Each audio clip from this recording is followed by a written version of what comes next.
Do you have an error preventing the WinCore Memory Library version 1.2 DLL from loading?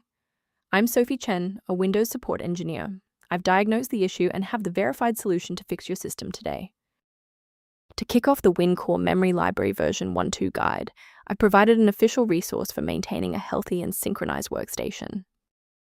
This is the WinCore Memory Library version 1.2, a foundational API Set Shim that bridges memory management calls like virtual alloc or map view of file from user applications to the Windows kernel. Part of the architectural shift to Windows on Windows isolation. If missing, modern high-performance apps will crash during initial memory buffer allocation. Since we've covered what this file is, let's move to the primary fix.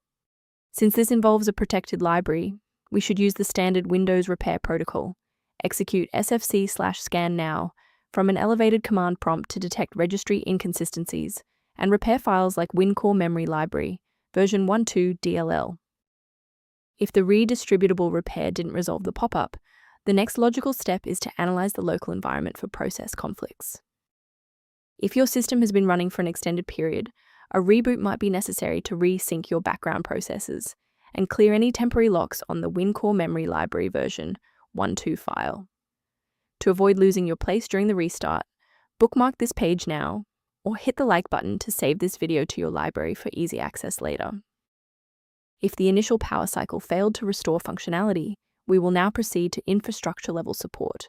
You may pause the video now to ensure your environment is ready. Since a standard reboot didn't restore the system manifests, we need to perform a deep repair of the Windows image. First, open command prompt as admin. Second, you're going to type dism /online /cleanup -image /restore health, then hit enter. Why are we doing this? Well, this forces Windows to download a fresh master copy of the system manifests from Microsoft servers to replace corrupted source files that SFC can't fix on its own. It's worth taking a moment to discuss the safe acquisition of runtime components.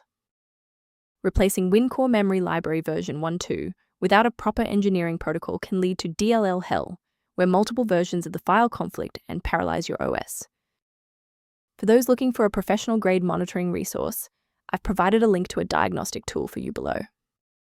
Return to your workflow by reviewing the diagnostic information below related to WinCore Memory Library version 1.2 and system efficiency. To support our technical team and receive updates on WinCore Memory Library version 1.2 resolutions, please hit the like button and subscribe to the channel.